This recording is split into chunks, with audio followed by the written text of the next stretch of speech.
Sobat Maestro, sesaat lagi Anda akan mendengarkan program Blog Airtime bersama komunitas Maria Teresa. Selamat mendengarkan. Selamat malam Sobat Maestro, berjumpa kembali dengan saya Mikaela Mimi dalam program acara Komunitas Maria Teresa. Sebelum saya menyampaikan tema hari ini yang berjudul Jangan Takut, marilah kita terlebih dahulu berdoa. Dalam nama Bapa dan Putra dan Roh Kudus. Amin. Tuhan Yesus yang baik, berkenanlah mengutus Roh Kudus-Mu untuk menghidupkan pewartaan ini, agar mereka yang mendengarkan dan saya yang menyampaikan memperoleh pencerahan hati dan pikiran, penuh sukacita dan damai-Mu, demi kemuliaan nama-Mu dan keselamatan banyak orang. Amin. Demi nama Bapa dan Putra dan Roh Kudus. Amin. Sobat Maestro yang terkasih dalam Tuhan Yesus Kristus, tema hari ini diambil dari Kitab Yesaya bab 41 ayat 10. Demikian firman Tuhan, "Janganlah takut, sebab aku menyertai engkau. Janganlah bimbang, sebab aku ini Allahmu. Aku akan meneguhkan, bahkan akan menolong engkau. Aku akan memegang engkau dengan tangan kananku yang membawa kemenangan." Sobat Maestro, kehidupan manusia tidak terlepas dari yang namanya masalah, pergumulan, ataupun segala macam persoalan hidup. Namun seringkali pergumulan dan masalah semakin terasa sulit disebabkan oleh cara kita bersikap atau meresponnya. Salah satu respon yang negatif adalah rasa takut. Terus apakah kalau kita memiliki rasa takut itu salah? Tentu rasa takut itu wajar. Setiap orang pasti punya rasa takut. Tetapi, kalau kita kemudian dikuasai oleh rasa takut itu, sampai-sampai kita sulit tidak dapat lagi menyadari kehadiran Tuhan, nah itu menjadi sebuah hal yang tidak wajar. Hari ini kita akan belajar dari firman Tuhan, bagaimana caranya agar kita berani menghadapi pergumulan atau masalah hidup yang Tuhan izinkan terjadi dan melewatinya dengan penyertaan-Nya. Sobat Maestro, sekarang mari kita akan melihat dahulu apa penyebab dari rasa takut itu. Yang pertama adalah terlalu fokus pada persoalan, sehingga kita lupa melibatkan Tuhan.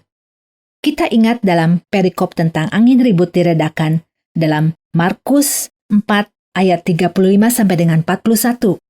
Kita mau belajar dari murid-murid Yesus yang sedang berlayar bersama Yesus, dan kemudian mereka diterpa angin topan dan badai yang sangat dahsyat mengamuk. Dan air pun masuk ke dalam perahu, sehingga perahu mulai penuh dengan air dan mereka berada dalam bahaya.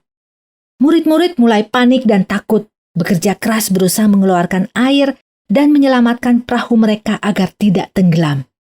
Tiba-tiba mereka teringat sesuatu. Mereka teringat akan Yesus. Mereka mencari Yesus dan menemukan Yesus yang sedang tidur di buritan di sebuah tilam. Murid-murid membangunkan dia dan berkata kepadanya, "Guru, engkau tidak peduli kalau kita binasa." Ia pun bangun, menghardik angin topan, "Diam, tenanglah." Lalu angin itu reda dan danau itu menjadi teduh sekali. Nah, bagaimana dengan kita? Apakah kita juga kadang-kadang bersikap seperti para murid?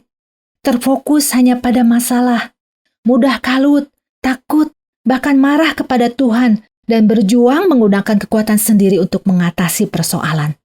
Kita lupa bahwa ada Tuhan di samping kita yang selalu menyertai bersama kita dalam perahu kita. Hanya seringkali kita mengabaikannya dan tidak melibatkannya, sehingga ketika masalah semakin membesar dan tidak bisa kita atasi lagi, kita merasa seolah Tuhan tidak peduli. Kita tidak bisa lagi merasakan pertolongan Tuhan yang sebetulnya mampu mengatasi segala macam persoalan hidup kita dan mampu untuk melakukan hal-hal besar dan ajaib kalau kita setia bersandar kepadanya. Yang kedua, ketakutan yang berlebihan. Yang dipikirkan hanya kegagalannya. Kita terjebak dalam rasa takut itu sendiri.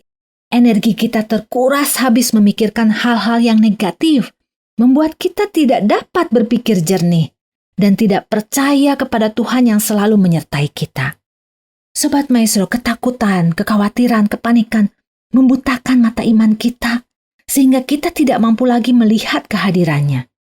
Firman Tuhan dalam 2 Timotius bab 1 ayat 7 mengatakan, sebab Allah memberikan kepada kita bukan roh ketakutan, melainkan roh yang membangkitkan kekuatan, kasih, dan ketertiban. Sekarang kita lihat yang ketiga. Apa penyebab rasa takut itu? Yaitu respon yang negatif. Kita panik, kalut, ngomel, marah-marah, mulai menyalahkan situasi dan orang lain. Tidak percaya diri dan gampang menyerah.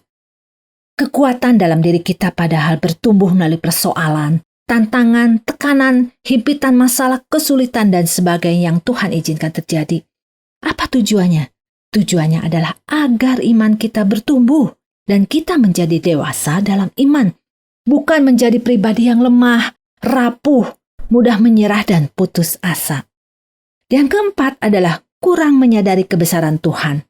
Sehingga kita meragukan Tuhan. Kita harus menyadari bahwa kita mempunyai Tuhan yang maha besar, maha agung, dan maha kuasa. Jauh melebihi dan lebih besar dari apapun masalah kita. Dia mampu menolong kita untuk mengatasi segala persoalan yang kita hadapi jika kita mau bekerja sama dengan rahmat-Nya, karena Dia selalu ada beserta kita. Dalam Roma bab 8 ayat 31, firman Tuhan mengatakan, jika Allah di pihak kita, siapakah yang akan melawan kita? Nah, Sobat Maestro terkasih, sekarang kita mau belajar bagaimana caranya agar kita berani tidak takut lagi menghadapi berbagai tantangan dan pergumulan hidup. Yang pertama adalah menyadari kehadiran Tuhan yang selalu ada menyertai kita dalam segala sesuatu. Ia adalah Allah Immanuel. Milikilah kepekaan. Banyak peristiwa hidup kita berlalu begitu saja tanpa makna, karena kita terjebak dalam rutinitas, sehingga kita kurang menghayati pengalaman batin yang ada di dalamnya. Seringkali kita juga tidak menyadari kehadiran Tuhan melalui orang-orang di sekitar kita. Kita menganggap setiap peristiwa sebagai suatu hal yang biasa. Atau kadang-kadang kita berkata, kebetulan, itu sih kebetulan. Sehingga kita tidak mampu menangkap pesan dari Tuhan atau apa yang Tuhan mau sampaikan melalui peristiwa tersebut, ataupun tidak merasakan adanya pertolongan dari Tuhan yang sebetulnya hadir melalui orang-orang yang berbuat baik kepada kita. Kita anggap itu sebagai hal yang wajar, kebetulan, dan lupa mensyukurinya. Nah, yang kedua adalah kita harus tetap tenang dan percaya. Dalam 1 Petrus bab 4 ayat 7 firman Tuhan mengatakan, kesudahan segala sesuatu sudah dekat. Karena itu, kuasailah dirimu dan jadilah tenang, supaya kamu dapat berdoa. Firman Tuhan mengatakan kuasailah dirimu. Apa artinya? Artinya kita harus mampu mengelola emosi negatif menjadi emosi positif. Tujuannya adalah agar kita bisa berpikir jernih. Ketika hati kita mulai tenang, kita baru bisa berdoa dengan baik. Mintalah kepada Tuhan agar kita dikuatkan dan minta Tuhan menambahkan iman kepada kita. Yang ketiga, membangun kehidupan doa. Kita senantiasa bersyukur, memuji dan menyembah Tuhan, membangun relasi yang intim dengan Tuhan. Bertolaklah ke relung hati yang paling dalam. Cari Tuhan melalui ekaristi ataupun bisa dengan adorasi. Kita hening, diam di hadirat-Nya, mendengarkan suara Tuhan, dan mencari apa yang menjadi kehendak-Nya. Tanyakan pada Tuhan, apa maksud di balik semua peristiwa yang terjadi, supaya kita dapat memahami kehendak-Nya. Nah, yang keempat, jalanilah hidup dengan penuh iman dan harapan.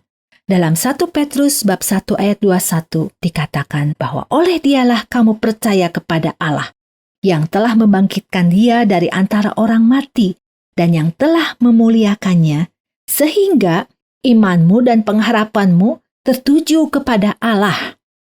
Jadi kita janganlah cepat terpengaruh oleh isu-isu miring atau negatif, sehingga hal-hal itu melemahkan iman dan pengharapan kita. Akan tetapi, cari Tuhan melalui firman-Nya dan bersyukurlah atas kebaikan-kebaikan Tuhan dalam hidup kita, akan janji-janjinya yang tak pernah tidak ditepatinya. Arahkan terus pandangan kita juga kepada Tuhan dengan penuh iman dan harapan, yakin bahwa Tuhan menyertai kita dan akan menolong kita tepat pada waktunya. Yang kelima, percayakan hidup kita pada pimpinannya. Dalam 1 Petrus bab 5 ayat 7, firman Tuhan mengatakan, "Serahkanlah segala kekhawatiranmu kepadanya, sebab Ia yang memelihara kamu." Kalau kita melibatkan Tuhan, berarti kita mempercayakan hidup kita kepada pimpinannya dan menyerahkan hidup kita ke dalam pemeliharaannya. Penyerahan diri yang bagaimana? Penyerahan diri yang total, tidak setengah-setengah. Menyerahkan diri secara total berarti menyerahkan kendali hidup kita kepada Tuhan, mau menerima dan menjalani setiap proses yang Tuhan rencanakan dalam hidup kita. Penyerahan diri adalah wujud dari iman dan kepercayaan kita kepada Tuhan. Iman bahwa Tuhan akan menyertai dan memelihara kita. Iman bahwa Tuhan akan menolong dan memimpin hidup kita untuk sampai kepada keselamatan kekal.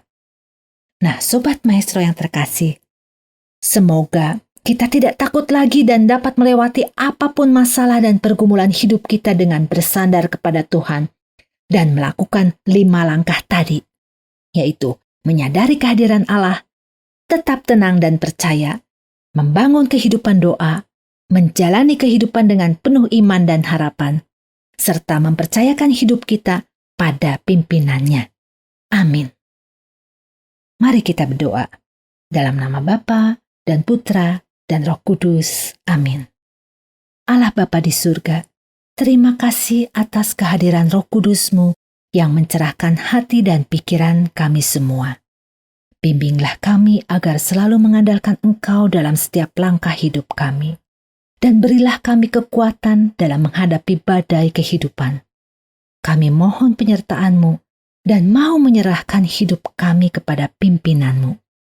Doa ini kami panjatkan dengan pengantaran Yesus Kristus Putra-Mu, Tuhan kami yang hidup dan berkuasa bersama Engkau dalam persekutuan Roh Kudus, kini dan sepanjang segala masa. Amin. Demi nama Bapa dan Putra dan Roh Kudus. Amin. Sobat Maestro pendengar komunitas Maria Teresa, terima kasih atas perhatian Anda.